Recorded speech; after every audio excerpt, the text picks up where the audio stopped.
I am Ethan Mitchell, 32 years old, and nothing prepares you for standing alone at your baby daughter's funeral while your family celebrates at a pool party. When Emma died from SIDS, my world collapsed. But what broke me completely was hearing my father say, "It is just a baby. Your brother's party matters more." That moment changed everything I thought I knew about family. Before I dive into this devastating story, let me know where you are watching from. Hit that like and subscribe button if you have ever felt betrayed by those who should have protected you the most. Growing up in suburban Philadelphia, my childhood looked normal from the outside. We lived in a tidy 4-bedroom house with a basketball hoop in the driveway and a well-maintained lawn that my father obsessed over every weekend. But inside those walls, an unmistakable pattern had been established since I was young. My younger brother Jason was the golden child, and I was the reliable afterthought. When Jason made the junior varsity basketball team in 9th grade, my parents threw him a massive celebration and invited the entire extended family. 3 months earlier, when I had been named valedictorian of my senior class, they had simply nodded and asked if that came with a scholarship. This pattern continued throughout our lives. My achievements were expected. His were extraordinary. I adapted by becoming fiercely independent. I worked after school to save for college, applied for every scholarship available, and eventually got myself through state university with minimal debt. That is where I met Natalie during sophomore year in Professor Harrison's American Literature class. She was writing a paper on Hemingway, and I pretended to need help understanding his sparse style just to talk to her. She saw through it immediately but gave me her number anyway. "I know you do not need help with Hemingway," she said with a knowing smile, "but I might need help with calculus next semester." We were married 3 years after graduation once we had both established our careers, me in marketing for a healthcare company, her as an elementary school art teacher. We bought a modest starter home in a neighborhood with good schools, planning ahead for the family we both desperately wanted. The struggle to conceive took its toll on us. 3 years of negative pregnancy tests, 2 early miscarriages, and countless doctor's appointments. Each failure carved a deeper hole in our hearts. When Natalie finally held up a positive test, hands trembling, I fell to my knees beside her in our bathroom. "We are going to be parents," she whispered, tears streaming down her face. That night, I lay awake with my hand on her still, flat stomach, terrified to hope, but unable to stop myself. When we called my parents to share the news, their response was lukewarm at best. "That is nice, honey," my mother said, her voice distracted. "Did Jason tell you they are looking at houses? They found this gorgeous place with a pool. We are so excited for them." The pattern continued throughout Natalie's pregnancy. While we transformed our second bedroom into a nursery, painting the walls a soft yellow, assembling the crib, and hanging tiny clothes in the closet, my parents focused entirely on Jason and Rebecca's house purchase. When they finally visited us in our 7th month, my mother glanced around the nursery and commented that the yellow was a bit bright, and asked why we had not gone with something more soothing. Emma Grace Mitchell arrived on a Tuesday morning in October after 18 hours of labor. When the nurse placed her in my arms for the first time, 6 pounds and 4 ounces of perfection with a wisp of dark hair and eyes that seemed to already recognize me, I understood what unconditional love truly meant. "Hello, Emma," I whispered, my voice cracking. "I am your daddy, and I will always protect you."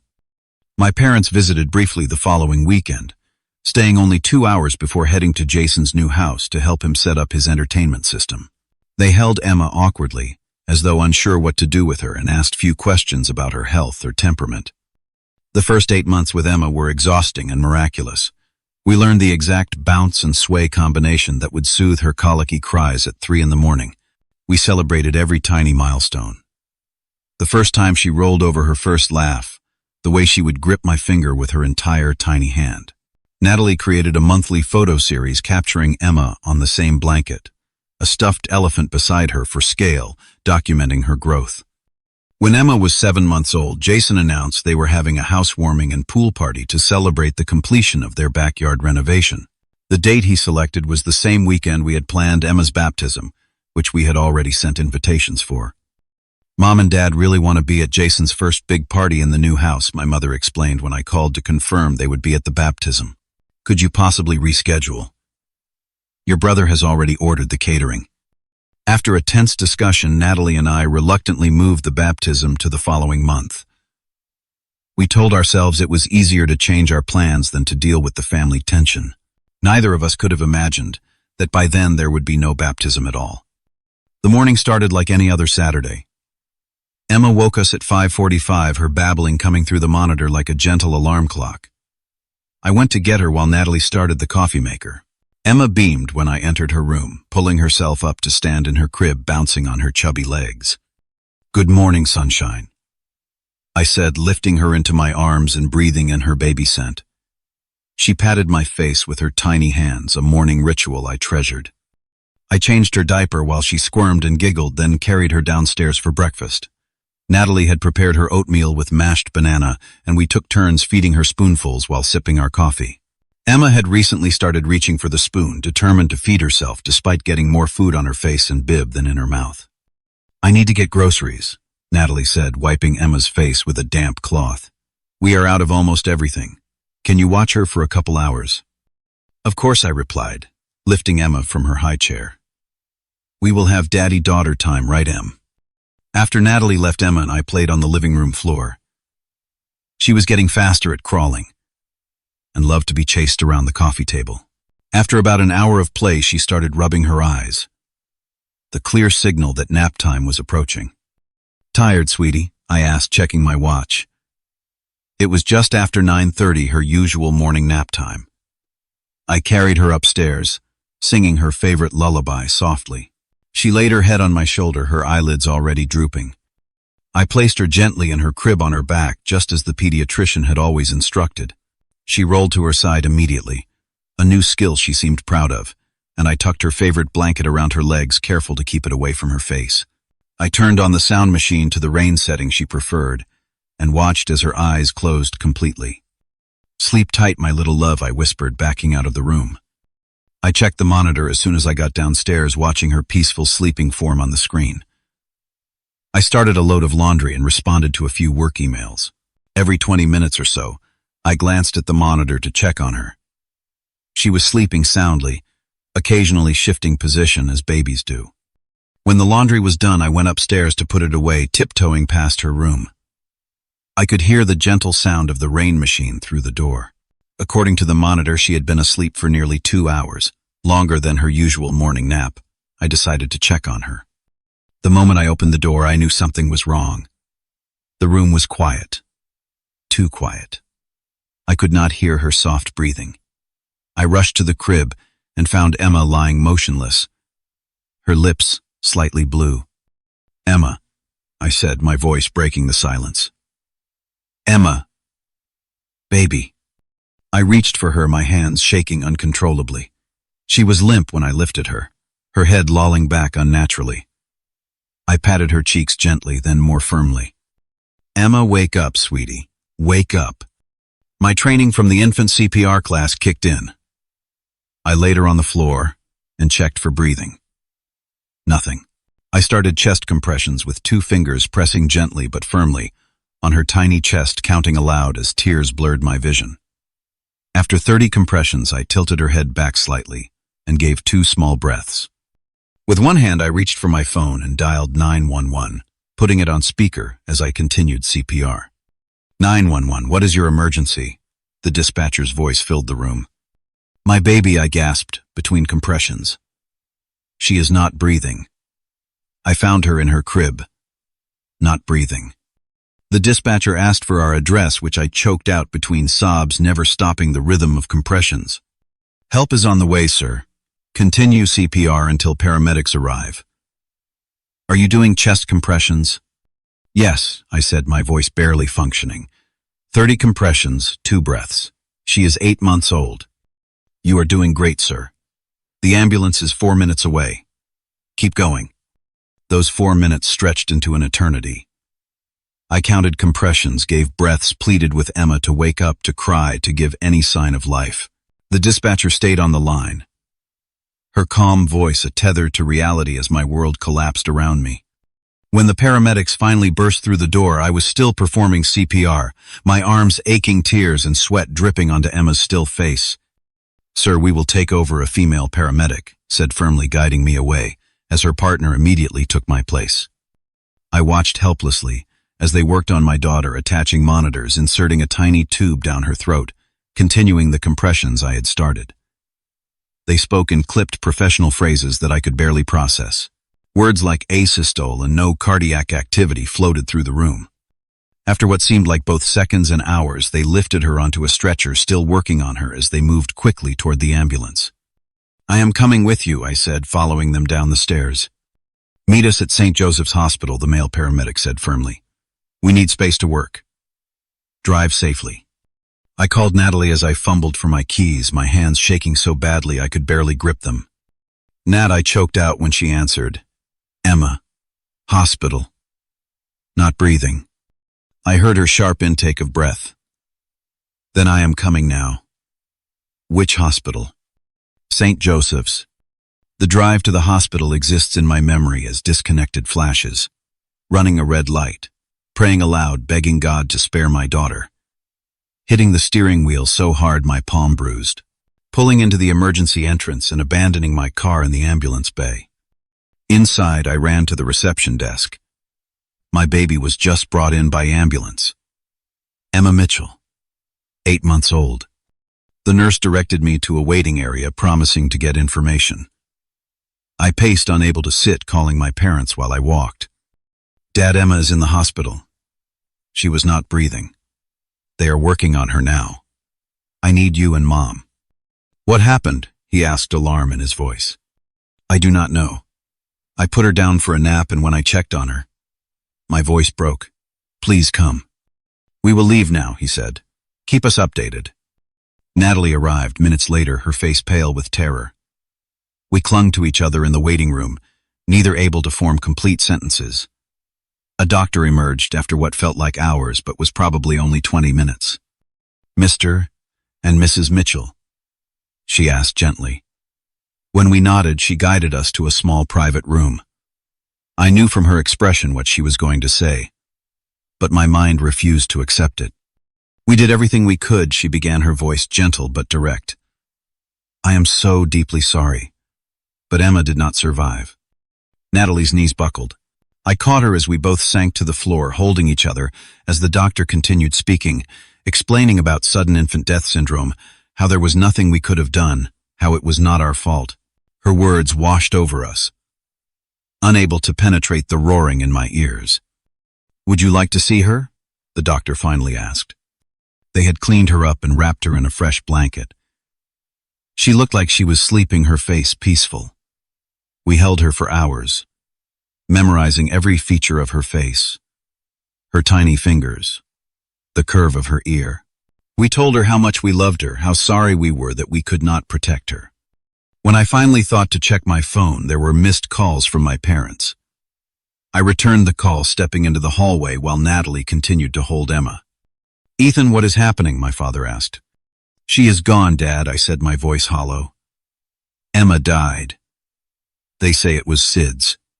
There was silence then. "Oh, son, I am so sorry. We need to make arrangements," I said, the words feeling foreign in my mouth. "For a funeral?" "Of course," he replied. "Let us know what you need." Then, after a pause, "Jason's party is this weekend. Should we tell him to postpone?" The question struck me like a physical blow. My daughter had just died, and he was asking about a party. "I do not know, Dad," I said coldly. "I have to go now." As I hung up, I realized I should not have been surprised. Some patterns never change, even in the face of tragedy. Returning home without Emma was like entering a house I had never seen before. Everything was exactly where we had left it. Her toys scattered on the living room floor, a half-empty bottle on the kitchen counter, the laundry basket filled with her tiny clothes. But nothing would ever be the same. Again. The silence was deafening. Natalie moved through the house like a ghost, touching Emma's things and then pulling back as if burned. I found her in the nursery, sitting in the rocking chair, clutching Emma's favorite stuffed elephant. "I cannot believe she is gone," she whispered, her voice raw from hours of crying. The next morning, we forced ourselves to call the funeral home. The director, Mr. Henry Davis, was kind and patient as we stumbled through decisions no parent should ever have to make. For infants, he explained gently, we have several options. He showed us a catalog of tiny caskets, each one a brutal reminder of our reality. Natalie broke down when she saw them turning away and pressing her face into my shoulder. I chose a white one with silver handles lined with soft pink satin. And, for the service, Mr. Davis asked, will you be having it here or at a church? We decided on the small church where we had planned to have Emma's baptism. The irony was not lost on either of us. The service was scheduled for Saturday, 3 days away, the same day as Jason's pool party. I called my parents that evening to give them the details. Saturday at 11, I said, at St. Mark's Church, the same place we were going to have her baptism. Saturday, my mother repeated, hesitation in her voice. This Saturday. Yes, I replied, a knot forming in my stomach. Is there a problem? Well, it is just that Jason's party is Saturday. You know, we have been helping him prepare for weeks. Mom, I said slowly, disbelief spreading through me, we are burying your granddaughter. I know, honey, and it is terrible. But Jason has already paid the caterers and invited 50 people. Could you possibly do the funeral on Sunday instead? I hung up without answering, too stunned to form words. When I told Natalie, she stared at me in disbelief. They cannot be serious, she said. They would not miss their own granddaughter's funeral for a pool party. But deep down, I think we both knew they would.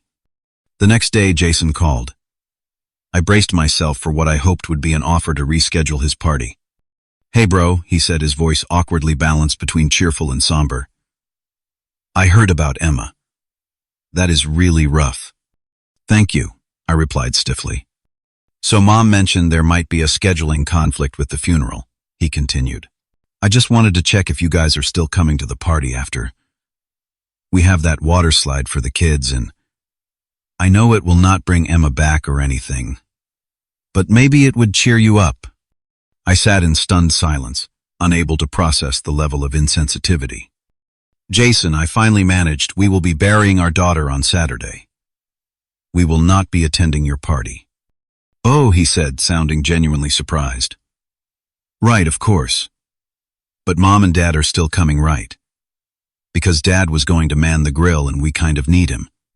After hanging up, I sat alone in our kitchen for nearly an hour, a cold cup of coffee in front of me, trying to reconcile the family I thought I had with the one that actually existed. The morning of the funeral dawned bright and clear, the kind of beautiful spring day that Emma would never see. Natalie and I dressed in silence, helping each other with buttons and zippers as our fingers refused to work properly. I kept expecting a call or text from my parents confirming they were on their way, but my phone remained silent. We arrived at the church early to meet with the pastor. A few people were already there. Natalie's parents, who had flown in from Arizona, my Aunt Sarah, who had always been more supportive than my own parents, and a few close friends. As 11 approached, the small sanctuary filled with colleagues, neighbors, and friends, but there was no sign of my parents or Jason. At 11:15, with the service about to begin, I stepped outside to make one last call. My father answered on the fourth ring, the sound of splashing and laughter in the background. Dad, where are you? The service is about to start. Oh, Ethan, he said, his voice slightly slurred. He had clearly been drinking. We decided to come to Jason's party. You know, he has been planning this for months. Dad, I said, my voice breaking, this is Emma's funeral, your granddaughter. There was a pause. Then he said, the words that would forever change our relationship. It is just a baby, Ethan. Your brother's party matters more. You and Natalie can always have another one. The phone nearly slipped from my numb fingers. What did you just say? Look, son, we are sorry about Emma. Really, we are. But life goes on. We already RSVP'd to Jason's party weeks ago. He is counting on us. I hung up without another word, a cold, clarifying rage washing over me. When I returned to the church, Natalie took one look at my face and knew. They are not coming, are they? She whispered. I shook my head, unable to repeat my father's words. The service was brief but beautiful. The pastor spoke of innocent souls returned to heaven, of grief and love intertwined. Friends shared memories of Emma's brief life, her contagious laugh, her curious spirit. When it came time to carry her casket, my father should have been beside me. Instead, it was Liam, my best friend since college, who helped bear the unbearable weight. At the cemetery, I held Natalie as they lowered our daughter into the ground. The tiny white casket disappeared into the earth, taking with it all our hopes and dreams. We each threw a white rose into the grave, watching as they landed softly on the casket. Aunt Sarah had arranged a small reception at her house afterward, but few people came. Most had their own families to return to their own lives to live. Natalie and I sat at a table surrounded by untouched food, holding hands in silence, both thinking of the celebration happening across town. The laughter, the splashing, the normalcy we would never know again. The days after the funeral blurred together. Natalie took extended leave from her teaching position. I tried returning to work after a week, but found myself staring blankly at my computer screen, unable to concentrate on marketing strategies, while the image of Emma's casket played on repeat in my mind. 3 days after the funeral, my parents finally called. "How did the service go?" my mother asked, as if inquiring about a movie I had seen. "It was a funeral, Mom," I replied flatly. "For your granddaughter." "There is no need for that tone," she said, her voice stiffening. "We are calling to check on you." 4 days later. We have been busy helping Jason and Rebecca clean up after the party. It was a huge success, by the way. They got so many compliments on the new landscaping. Later that afternoon, a notification pinged on my phone. Jason had posted dozens of pool party photos to our family group chat, including one of my parents raising champagne glasses in a toast, broad smiles on their faces. The timestamp showed it was taken during Emma's funeral service. I threw my phone across the room, cracking the screen against the wall. Natalie found me curled on the floor of Emma's nursery, clutching her blanket, sobbing uncontrollably. A week later, I suffered a breakdown at work. During a team meeting, a colleague mentioned his daughter's first birthday party, and I simply shattered. I began sobbing in front of 15 coworkers, unable to speak or breathe properly. My boss, Tyler, helped me to his office and called Natalie to come get me. "Take as much time as you need," he said, concern etched on his face. "Your position will be here when you are ready to come back." At home, the tension between Natalie and me grew. We were both drowning in grief but struggling to reach each other. She wanted to talk about Emma, constantly, to look at pictures, to remember. I could barely speak her name without breaking down. We moved through our house like ghosts, haunting different rooms. Avoiding the nursery door we could not bear to open, but also could not bear to close. "We need help," Natalie said one night, finding me staring blankly at the television at 3 a.m. "Professional help. We cannot do this alone. Therapy will not bring her back," I said bitterly. "No," she agreed, sitting beside me. "Nothing will bring her back. But I am terrified of losing you too." Her words penetrated my fog. I looked at her, really looked at her. For the first time in weeks, her face was gaunt, dark circles under her eyes, her hair unwashed. I realized I probably looked just as bad. "Okay," I agreed. "We will try therapy." Dr. Felicity Warren specialized in grief counseling. In our first session, I sat rigidly on her couch, determined to go through the motions for Natalie's sake. But when Dr. Warren gently asked me to tell her about Emma, something broke loose inside me. I spoke for nearly the entire hour, describing Emma's birth, her smile, the way she would reach for me when I came into a room. By the end, I was sobbing openly, something I had been unable to do in front of Natalie. "Your grief is complicated by betrayal," Dr. Warren observed in our second session. "Your parents' absence at the funeral represents a profound secondary loss." She helped me understand that my parents' behavior fit a pattern of narcissistic family dynamics, my brother as the golden child, me as the scapegoat. This pattern had been present my entire life, but it took the ultimate tragedy to make it undeniably clear. The nightmares started about a month after Emma died. In them, I would hear her crying through the monitor, but when I rushed to her room, the crib would be empty. Or worse, I would find her blue and lifeless, but in the dream, the paramedics never came. I would wake gasping for air, soaked in sweat. Natalie had her own torments. She would sometimes get up in the night and go to the kitchen where I would find her preparing bottles for a baby who was no longer there. 6 weeks after the funeral, my parents showed up unannounced at our door. My mother held a gift bag with cartoon storks on it. "We thought it was time to check on you two," she said, pushing past me into the house. My father followed, looking uncomfortable but not remorseful. "What is that?" I asked, pointing to the gift bag. "Just a little something," my mother replied with a forced smile. "For when you have another baby." The casual cruelty of her assumption that we could simply replace Emma left me speechless. Natalie, who had been in the kitchen, came into the living room and froze when she saw my parents. "What are they doing here?" she asked, her voice ice cold. "They brought a gift," I said, still staring at the bag. "For our next baby." Natalie made a sound somewhere between a laugh and a sob. "Get out," she said quietly. "Now, Natalie," my mother began in her condescending tone, "everyone grieves differently. We are just trying to help you move forward." "Move forward," I repeated, finding my voice at last. "It has been 6 weeks since we buried our daughter. The daughter you did not bother to say goodbye to because you were too busy at a pool party." "That is not fair," my father interjected. "Jason had been planning that party for months. We could not let him down." "But you could let us down," I asked. "You could let Emma down." "She was already gone," Ethan, my mother said dismissively. "There was nothing we could do for her. Jason needed us, and we did not." Natalie's voice rose. "We buried our child alone while you sipped champagne by a pool." "You had each other," my father replied, as if that settled everything. "And it is not like Emma would know the difference." The room went deadly silent. I walked to the door and held it open. "Leave," I said quietly. "Now." "You are overreacting," my mother protested, making no move to leave. "We are family. Family sticks together." "You were not family when we needed you most," I replied. "Please leave our home."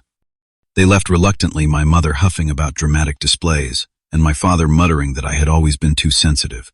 As I closed the door behind them, I felt something shift inside me. A realization that the family I had always longed for did not exist, and never had. 2 months after Emma's death, Natalie and I joined a support group for parents who had lost children. Meeting others who understood our specific grief was both painful and healing. There was Brian and Lisa, whose teenage son had died in a car accident. Maria, whose daughter had succumbed to leukemia at age 7. Derek and Anthony, whose adopted infant had been born with a heart defect that took her life at 3 months. Different circumstances, same devastating loss. After one particularly emotional session, Natalie and I walked through the park near the community center where the group met. It was the first time we had done anything resembling a normal couple's activity since Emma died. "I keep waiting for it to hurt less," Natalie said, her arm linked through mine. "But it does not. It just changes shape."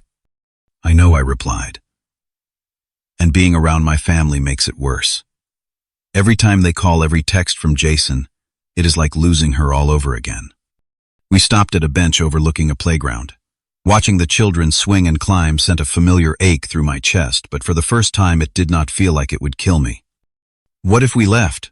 Natalie asked suddenly. "Left the park. Left Philadelphia. Started over somewhere new." The idea took root immediately, like part of me had been waiting for permission to consider it. That night we stayed up late talking about what a fresh start might look like. We researched cities across the country, looking at job markets, cost of living, and quality of life. "Seattle keeps coming up," Natalie noted, showing me an article about the best cities for career changers. "They have strong arts programs in the schools, and your company has an office there."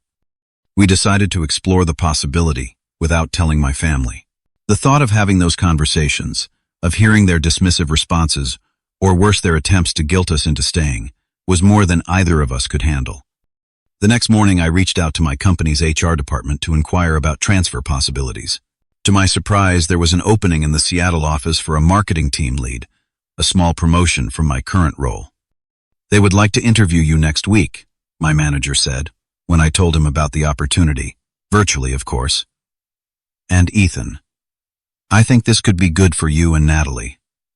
A fresh start." Natalie, meanwhile, had applied for teaching positions in several Seattle area school districts. Within 2 weeks, she had a promising lead at an elementary school known for its robust arts program. We began quietly preparing our house for sale, decluttering closets, and making small repairs on weekends. Our realtor advised us we could list at a significantly higher price than we had paid 3 years earlier. The housing market in our area had surged, and young families were eager for starter homes in good school districts. The hardest task was Emma's nursery. For 3 months we had kept the door closed, unable to face dismantling the room we had created with such hope and joy. One Saturday morning we finally forced ourselves to enter. Every stuffed animal, every tiny outfit, every book we had read to her. Each item was a dagger to the heart. "We do not have to get rid of anything," Natalie said, tears streaming down her face as she folded a onesie. "We can pack it all and bring it with us." We bought special storage containers, carefully wrapping and labeling each precious item. Some things, the elephant she had slept with, the blanket my grandmother had knitted for her, the first outfit she wore home from the hospital, we set aside to keep with us always. The crib and changing table we decided to donate to a women's shelter. As our plans solidified, my family remained oblivious. My parents called occasionally, always brief conversations focused on Jason's latest accomplishments. He and Rebecca had gotten engaged, and the family group chat buzzed constantly with venue ideas and dress options. One evening in late June, 3 months after Emma's death, my father called. "Jason and Rebecca have set a date for the engagement party," he announced without preamble, August 15th. "They are having it at that new vineyard outside the city." "I see," I replied noncommittally. "They will send official invitations, of course, but I wanted to make sure you and Natalie keep that weekend clear. It is important to Jason that his whole family is there." The irony nearly choked me. "I will check our calendar," I said. "What could possibly be more important?" my father asked, genuine confusion in his voice. "This is your brother's engagement." "I understand," I said. "I will let you know." After hanging up, I showed Natalie the text from Jason that followed with a photo of the vineyard and a message. "Hope you guys are doing better and can make it to our big day. No kids allowed. Adults only, lol." The casual cruelty of the no kids joke, whether intentional or just staggeringly tone-deaf, cemented our decision. We needed to get away from these people. By early July, everything was in motion. Natalie had secured a teaching position for the fall semester. I had accepted the promotion in Seattle. Our house was under contract with a young couple expecting their first child, a fact that brought both pain and a sense of continuity. We had found an apartment in Seattle to rent while we got to know the area before buying again. We still had not told my family. Only Aunt Sarah knew of our plans, promising to keep our secret and planning to visit us once we were settled. We had closed bank accounts, transferred medical records, filed change of address forms, and begun the process of saying goodbye to friends, all while my family remained focused on Jason's engagement festivities. My mother called weekly with updates and demands. "Jason wants you to give a toast," she informed me. "And Natalie should help Rebecca with the floral arrangements. It would be good for her to focus on something happy." Each call strengthened my resolve. We set our departure date for August, first 2 weeks before the engagement party. We would be long gone by then, halfway across the country, beginning our new life away from the toxic family dynamics that had become unbearable in the wake of our loss. The pieces were falling into place. We had hired movers, scheduled utility disconnections, and booked our flights. Our secret escape plan gave us purpose, a forward momentum that had been missing since Emma died. It was not happiness. That seemed impossible still. But it was something to move toward a future we could envision that did not include constant reminders of our family's betrayal. In therapy, Dr. Warren helped us process our decision. "Moving will not erase your grief," she cautioned. "Emma will still be gone. But removing yourselves from toxic relationships is a healthy choice. Just be prepared for the grief to follow you to Seattle." "We know," I replied. "But at least there we will not have to watch my parents dote on Jason's future children while they could not even attend their own granddaughter's funeral." The thought of future nieces and nephews I would never know created a complicated knot of emotions. But the alternative, watching my parents become the devoted grandparents to Jason's children that they never were to Emma, was unthinkable. As July drew to a close, our apartment was filled with boxes, our lives packed up and ready for transport. We kept only what we needed for our final week.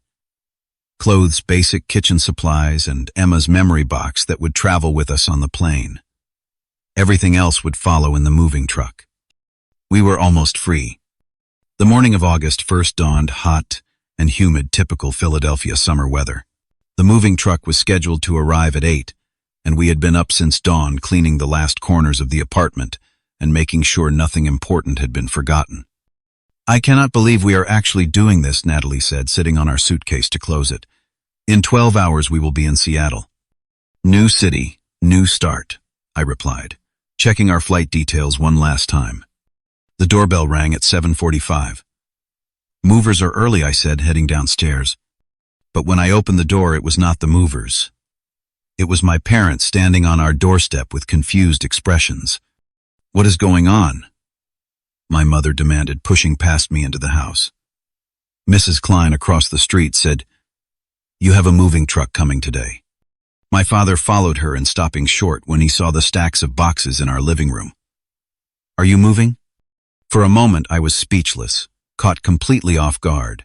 Natalie appeared at the top of the stairs, her face paling when she saw my parents. "Ethan," she called, her voice uncertain. "It is okay," I said, finding my voice at last. They were going to find out eventually. My mother was opening boxes, peering inside as if she had the right. "Where are you moving to?" "A bigger house in the neighborhood." "You should have told us. We could have helped." "We are moving to Seattle," I said flatly. "Our flight leaves at 3. The stunned silence was almost satisfying. "Seattle," my father repeated. "Washington State. That is across the country." "Yes," I confirmed. "That is the idea." "But why?" my mother asked, genuine bewilderment on her face. "Your job is here. Your family is here. I have a new job there. A promotion, actually." "You cannot just leave," my father said, his voice rising. "What about Jason's engagement party? He is counting on you to be there." "Of course. That was their primary concern." "I already told Jason we would not be attending," I replied. "Last week. And you did not think to tell us you were moving 3,000 miles away." My mother's voice had taken on the injured tone she used when she felt wronged. "Why would I?" I asked quietly. "You have made it abundantly clear where your priorities lie." The doorbell rang again. The movers this time. I excused myself to let them in, giving them quick instructions about which boxes went where. When I returned to the living room, my parents were sitting on our couch, the only furniture remaining, looking shell-shocked. "How could you do this to us?" my mother asked, tears in her eyes. "We are your family." Something inside me snapped. All the pain, all the grief, all the betrayal of the past 5 months crystallized into perfect clarity. "How could I do this to you?" I repeated, my voice deadly calm. "Let me explain exactly how you did this to yourselves." Natalie came downstairs and stood beside me, her hand finding mine. "You chose not to attend your granddaughter's funeral," I began. "You chose a pool party over saying goodbye to Emma. You told me, and these were your exact words, Dad, 'It is just a baby. Your brother's party matters more.'" I was upset, my father protested weakly. "I did not mean it like that." "Yes, you did," I continued. "For my entire life, Jason has mattered more.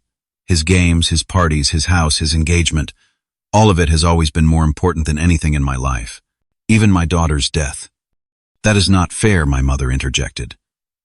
"We love you both equally." "No, you do not," Natalie said, speaking for the first time. "And we would have continued to accept that, to work around it, to make excuses for you. But when you failed to show up at Emma's funeral, you crossed a line that cannot be uncrossed." "We are your parents," my father said, his voice hardening. "You cannot just cut us out of your life." "Actually, I can," I replied. "Being related by blood does not give you the right to hurt us repeatedly." "Blood is thicker than water," my mother insisted, falling back on one of her favorite phrases. "The full saying," Natalie countered, is, "The blood of the covenant is thicker than the water of the womb." It means the opposite of how you are using it. The relationships we choose are stronger than those we are born into. The front door opened again, and Jason burst in looking flushed and angry. "What the hell is going on?" he demanded. "Rebecca just saw your social media post about moving. Were you going to tell anyone?" "I told you last week we would not be at your engagement party," I reminded him. "Yeah, but you did not say you were moving across the country." He turned to our parents. "Did you know about this?" "They just found out," I said. "Same as you." "This is ridiculous," Jason fumed. "You cannot just leave. What about the family? What about me?" "What about you?" Natalie asked, her voice sharp. "What about us? Where were you when we buried our daughter?" "That was different," Jason protested. "The party had been planned for months. Everyone was counting on it. And we were counting on our family to support us through the worst day of our lives," I replied. "But you all had better things to do." "You are being selfish," my father said, standing up. "And dramatic. Yes, losing Emma was terrible, but life goes on. You cannot hold a grudge forever." "This is not a grudge," I explained, feeling strangely calm. "This is a decision to surround ourselves with people who actually care about us." "We care about you," my mother cried. "No, you care about yourselves," Natalie corrected. "You care about how things look, about what is convenient for you. You care about Jason. You have never cared about Ethan, not really, and you certainly never cared about Emma." "That is completely unfair," Jason snapped. "I sent flowers." "Flowers," I repeated, laughing without humor. "You sent flowers instead of changing the date of your party, instead of attending your niece's funeral." Rebecca appeared in the doorway, looking uncomfortable. "Should I wait in the car?" she asked Jason. "No, come in," I said. "You should hear this too, since you are joining the family." She entered hesitantly, standing beside Jason. "I want all of you to understand something," I continued. "This is not a spontaneous decision. We have been planning this move for months. We have new jobs, a new place to live. We are leaving today, and we are not coming back." "You would cut us off completely?" my father asked, disbelief in his voice. "Over one mistake?" "It was not one mistake," I corrected him. "It was a pattern that became undeniable when you chose not to be there when I buried my child alone." "What about the inheritance?" my mother asked suddenly. "Your father and I have made provisions for both you boys in our will." The naked attempt at financial manipulation was so transparent it was almost laughable. "Keep it," I said simply. "Give it all to Jason. We do not want or need anything from you." "You do not mean that," my father said. "You are upset now, but you will regret cutting ties with your family." I walked to my desk, the only piece of furniture besides the couch that remained, and retrieved an envelope. "I wrote this for you," I said, handing it to my father. "It explains in detail how your actions have affected us, not just with Emma, but throughout my life. I was going to mail it from Seattle, but since you are here, you can have it now." My father took the envelope reluctantly. "We are leaving in 20 minutes for the airport," I continued. "The movers will finish loading our things. The new owners take possession tomorrow. Our flight leaves at 3. This is goodbye." "You cannot be serious," Jason protested. "Who is going to give a toast at my engagement party?" The absurdity of his concern in the face of everything else was so perfectly on brand that I actually laughed. "I am sure you will find someone eager to sing your praises," I replied. "You always do." "This is not over," my mother declared, standing up. "We are your family. You cannot just walk away." "Actually, I can," I said, opening the front door. "Watch me." They left reluctantly, my mother in tears, my father, stony-faced Jason, still protesting the unfairness of it all. As I closed the door behind them, I felt a weight lift from my shoulders, the burden of expectations and disappointments I had carried my entire life. Natalie wrapped her arms around me. "Are you okay?" "I am better than okay," I replied, surprising myself with the truth of it. "I feel free." 2 hours later, we sat in the airport terminal waiting for our flight to board. My phone had been buzzing constantly with texts and calls from my family, which I had silenced without reading. This chapter of our lives was closing. When we finally boarded the plane, buckled our seatbelts, and felt the surge of takeoff, I reached for Natalie's hand. We were leaving behind not just a city, but a painful past. Emma would always be with us in our hearts and memories. But the toxic family dynamics that had compounded our grief were now 3,000 miles behind us. As the plane headed west, I felt something I had not experienced in months' hope. Seattle welcomed us with gentle rain washing away the heat and humidity of the East Coast August we had left behind. Our temporary apartment overlooked Lake Union, the space modern and impersonal, a blank canvas for our new beginning. That first night we sat on our balcony, watching ferries cross the lake, sipping wine from paper cups because our dishes had not yet arrived. "Do you regret it?" Natalie asked quietly. "Leaving like that?" I considered the question seriously. "No," I finally replied. "I regret that it came to this. I regret that my family could not be who we needed them to be. But I do not regret leaving." End of 4. Lorg. And 4. I note. I regret. The moving truck arrived 3 days later. As we unpacked, we created a special corner in our living room dedicated to Emma. Her photo, her elephant, a small white urn with some of her ashes. It was not hidden away, but integrated into our daily lives, a reminder that she would always be part of our family. My new position challenged and energized me. The Seattle office had a different culture, more collaborative, less hierarchical. My boss, impressed with my marketing background, gave me significant autonomy to reshape our department's approach. Natalie threw herself into preparing for the new school year, designing an art curriculum that incorporated healing and emotional expression. If I can help even one child process difficult feelings through art, she told me it will honor Emma. We explored our new city on weekends, discovering favorite cafes, walking trails along Puget Sound, and the vibrant Pike Place market. We were not happy exactly. The loss of Emma remained a constant ache, but we were finding a way forward together. My parents continued their attempts to contact us through the fall. Voicemails ranged from tearful pleas to angry accusations. Emails outlined all we were missing. Jason's engagement party had been perfect. The Thanksgiving plans were extensive. And did we really want to miss Christmas? I saved the messages, but rarely responded, usually with brief acknowledgments. "Thank you for your message. We are doing well in Seattle." Never sharing details of our new life. Never opening the door to further manipulation. Jason sent a group text announcing their wedding date for the following June with a pointed message. "Hope my brother can make it this time. Family should be together for important events." The irony was not lost on me. I replied simply, "Congratulations. We will not be attending." Our first Christmas without Emma and without my family was both painful and peaceful. We decorated a small tree, hung a special ornament with her name, and created new traditions. We volunteered serving Christmas dinner at a shelter, finding comfort in helping others who were also missing family. In January, Natalie discovered a parent support group specifically for those who had lost children to SIDS.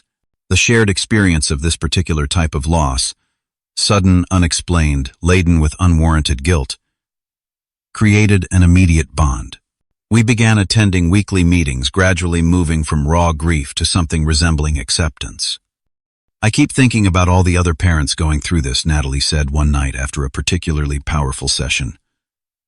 "What if we could do something to help?" That conversation sparked the idea for the Emma Mitchell Foundation. We started small, a website offering resources for bereaved parents, connecting them with support groups in their area. We partnered with SIDS research organizations, raising awareness and funds. It gave purpose to our pain, a way to ensure Emma's brief life had lasting impact. In February, my parents attempted their most dramatic move yet, showing up unannounced at our apartment. The concierge called up asking if we wanted to receive visitors. We declined. "They flew all this way," Natalie said, looking troubled. "Maybe we should at least hear them out." "If they had called first, maybe," I replied. "But this is just another attempt to force their way in on their terms." They left a letter with the concierge, which I read that evening. It was filled with the same justifications and manipulations. They loved us, they missed us, they did not understand why we were punishing them for one mistake. There was no real acknowledgement of the pain they had caused. No genuine apology, just pressure to resume the relationship on their terms. "Nothing has changed," I told Natalie after sharing the letter. "They still do not get it." Spring in Seattle brought a riot of blooms and longer, brighter days. We bought bicycles and explored the Burke-Gilman Trail, finding a rhythm to our new life. On Emma's first birthday, we took a ferry to Bainbridge Island and released biodegradable lanterns over the water at sunset, watching them drift into the darkening sky. I think she would have loved the water, Natalie said, tears streaming down her face. She always splashed so much during bath time. She had your adventurous spirit, I agreed, holding her close as we watched the last lantern disappear. That night back in our apartment, Natalie took my hand and placed it on her stomach. I have something to tell you. My heart stuttered. Are you? She nodded, tears welling again. 8 weeks. I took 3 tests. To be sure. The emotions that crashed through me were complex and overwhelming. Joy, terror, guilt, hope. Are we ready for this?